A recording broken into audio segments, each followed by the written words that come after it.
সমস্ত মোটিভেশনাল স্পিকাররা সব নিয়ে মোটিভেট করছে, কিভাবে ধনী হতে হবে, কিভাবে রিচ হতে হবে, কিভাবে ফেমাস হওয়া যায়, কিভাবে ফেম অর্জন করতে হয়। কিন্তু আজ আপনারা দেখেছেন একটা মোটিভেশনাল স্পিকাররা বলেছে যে কিভাবে শীতকালে স্নান করতে হয়।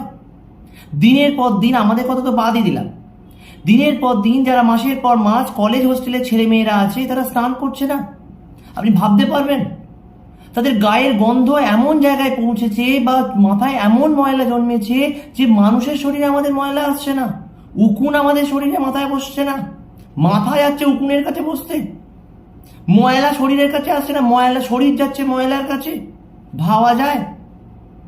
পাড়ার কুকুররা যেতে ভয় পাচ্ছে, তারা আন্দোলন করছে যে ওই ছেলেগুলোর জন্য আমাদের ঘ্রাণ শক্তি নষ্ট হয়ে যাবে, আমাদের সমাজের স্ট্যাটাস নষ্ট হয়ে যাবে। আপনি ভাবতে পারবেন না, মেয়েরাও কম নয়, মেয়েরাও দিনের পর দিন মাসের পর মাস স্নান না করে পারফিউম মেখে মেখে দিন কাটাচ্ছে। পারফিউমরাও কোম্পানিরা বলেছে আমরা আর মেয়েদেরকে পারফিউম বিক্রি করব না, কারণ পারফিউম কোম্পানিরা আন্দোলন করছে, তারা আর স্প্রে দিয়ে গন্ধ সহ্য করতে পারছে না। দিনের পর দিন পার্কের কাপেলদের আপনি দেখে চিনতে পারবেন না কে গার্লফ্রেন্ড কে বয়ফ্রেন্ড, গার্লফ্রেন্ডকে বয়ফ্রেন্ডের থেকেও বেশি বয়ফ্রেন্ডের সুন্দর লাগছে। এইভাবে দিনের পর দিন এইভাবে চলতে থাকলে তারা কিন্তু স্নান করতে ভয় পায় তা নয়, তারা বাথরুমে যায় না তা নয়, তারাও পরিষ্কার হতে চায়।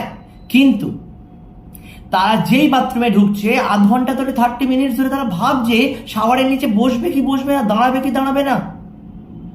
শাওয়ারের জল গায়ে পড়ার আগেই তারা আতঙ্কে পালাচ্ছে, জল থেকে তাদের ফোবিয়া তৈরি হয়ে গেছে। ভাবতে পারেন আপনারা? এমন এমন এক একজন ছেলে মেয়ে আছে যারা গরম জল এমন ফুটছে সেই ফুট টকবকে জল গায়ে ঢেলে দিচ্ছে, দিয়ে হসপিটালে ভর্তি আছে। আপনাদের সমাজের উচিত আমাদের মতো নাগরিকদের পাশে থাকা, তাদের মোটিভেট করা যে কিভাবে স্নান করতে হয়, কিভাবে পরিষ্কার রাখতে হয়।